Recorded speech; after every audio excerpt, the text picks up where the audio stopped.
ton bise. Réveille ton bise. Tin, tin, tin. Réveille ton bise. Hello et bienvenue sur le podcast Réveille ton bise. Je suis Justine, mentor podcast et business. J'aide les entrepreneurs à développer un business qui leur ressemble grâce au Human Design et sans prospection grâce au podcast.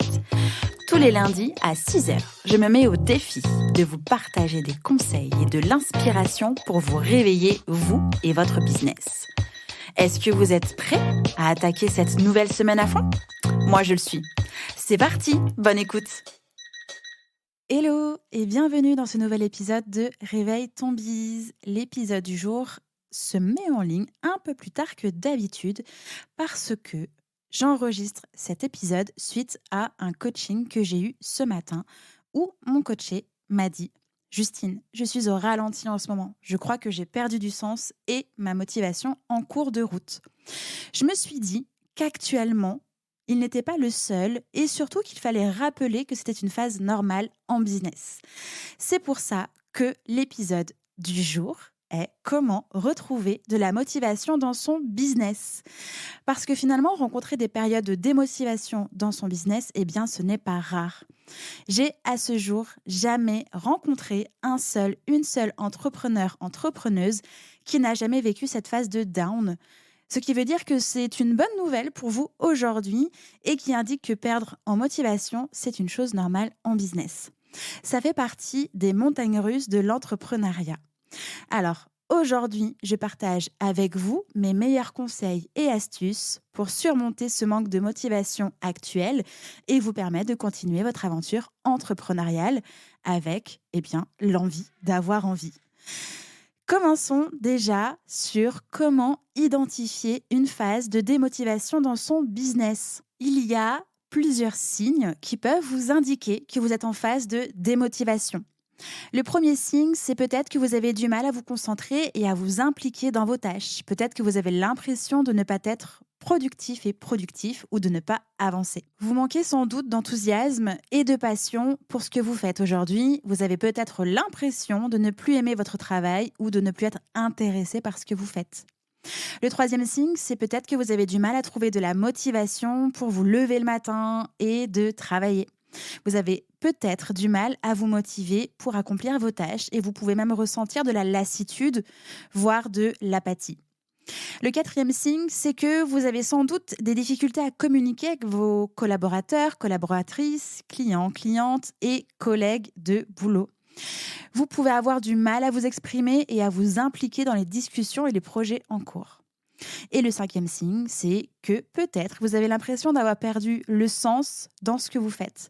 Peut-être que vous vous sentez déconnecté de votre travail et de ses objectifs et finalement, vous ne comprenez plus comment votre travail contribue à un but plus grand. Dans tout ça, c'est important de reconnaître ces signes et de prendre des mesures pour y remédier avant que la démotivation ne devienne finalement qu'une immobilisation totale. En résumé, écoutez ces signaux, écoutez-vous.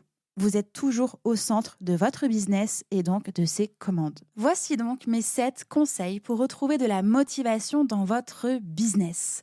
Une fois la phase de démotivation identifiée, fort heureusement, c'est possible de mettre des choses en place ou pas pour essayer de retrouver de la motivation dans votre business. Mon premier conseil, c'est de définir ou de redéfinir des objectifs clairs et atteignables. J'en parle déjà en long, en large et en travers dans plusieurs épisodes de podcast et articles de blog et sur mon compte Instagram et dans ma newsletter. Bref, de partout. Suffisamment pour faire prendre conscience que vos objectifs doivent être clairs et atteignables pour vous aider à vous concentrer et vous donner une direction. Peut-être que c'est le moment de refaire un petit point sur vos objectifs et pour ça, aidez-vous de la méthode SMART et aussi de la matrice d'Eisenhower. Je vous recommande d'écouter ou de lire l'épisode 14 du podcast « Comment fixer et atteindre ses objectifs business ». Mon deuxième conseil, c'est de lister vos forces et vos passions. Faites une liste de vos forces et de vos passions, c'est-à-dire identifiez vos forces et vos passions pour mieux cibler les tâches qui vous motivent le plus et qui vous permettent de mettre en avant vos compétences.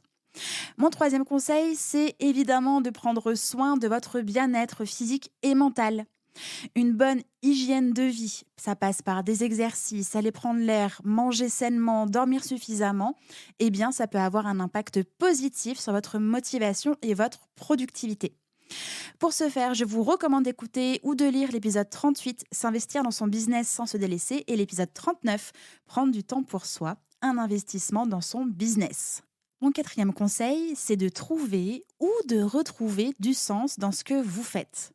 Si vous pouvez trouver du sens à nouveau dans votre travail et de comprendre comment il contribue à un but plus grand, eh bien, vous allez pouvoir récupérer et vous sentir plus motivé à l'accomplir. Vous pouvez commencer par faire le bilan de votre entreprise en prenant le temps de réfléchir à ce qui fonctionne bien et à ce qui peut être amélioré.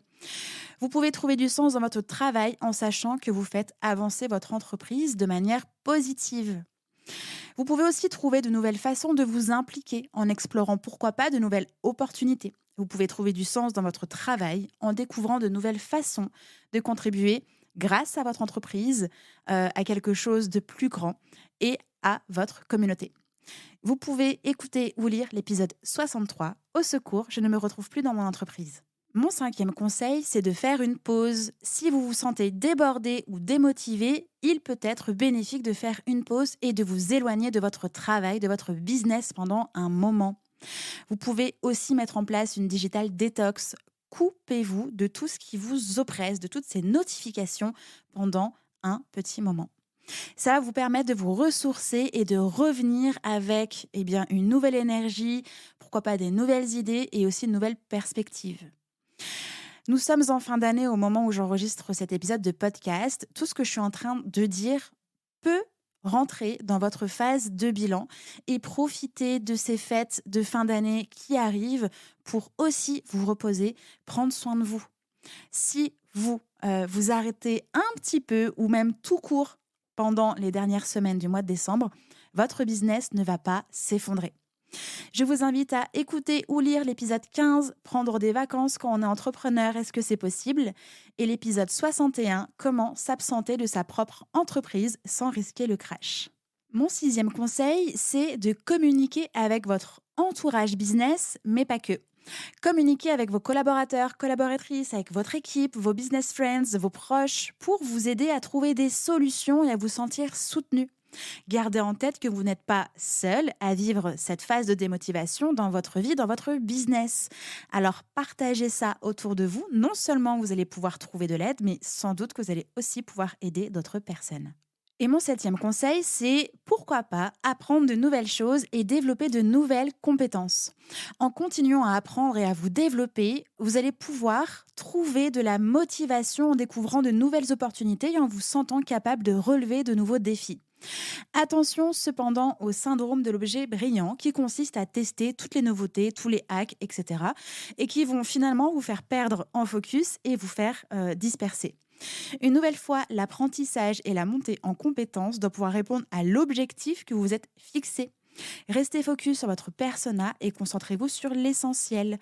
Peut-être que d'apprendre des nouvelles choses pourrait rassurer un petit peu votre syndrome d'illégitimité que vous pouvez peut-être rencontrer et qui vous paralyse actuellement. En résumé, être dans une phase de démotivation dans son business, c'est complètement humain et c'est OK.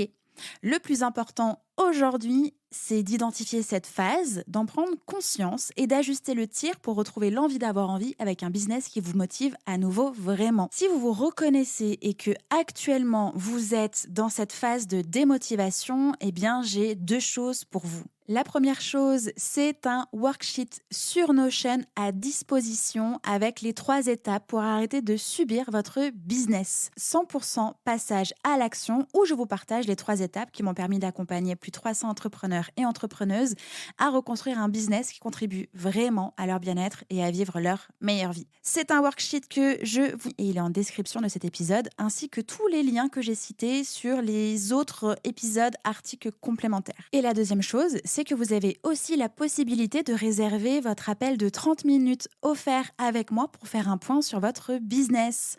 Nous pourrons voir à ce moment-là comment est-ce que je peux vous aider déjà pendant 30 minutes, parce que je peux vous aider déjà pendant ces 30 premières minutes-là et voir si vous avez besoin d'un coup de pouce et si je suis aussi votre personne idéale pour vous accompagner. J'espère que cet épisode vous a déjà aidé à mettre en place cette première brique pour reprendre un petit peu du poil de la bête, identifier ce qui vous démotive et voir comment vous pouvez vous sortir de cette phase de down qui, je le rappelle, est tout à fait normale.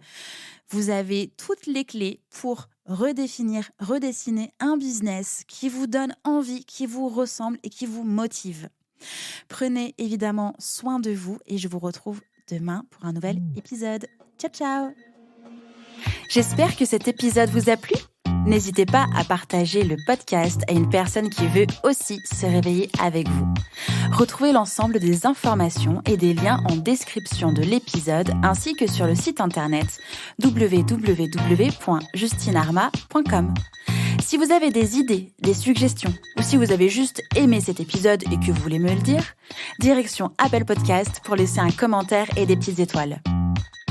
Vous pouvez aussi me laisser des petits mots sur Instagram au nom de Justine-Arma avec 2 A ou par mail à l'adresse hello@justinarma.com. N'oubliez pas de vous abonner à Réveille ton bise sur votre plateforme d'écoute préférée pour ne pas louper votre réveil. On se retrouve lundi prochain, 6h, pour un nouvel épisode. Bonne semaine. Ciao!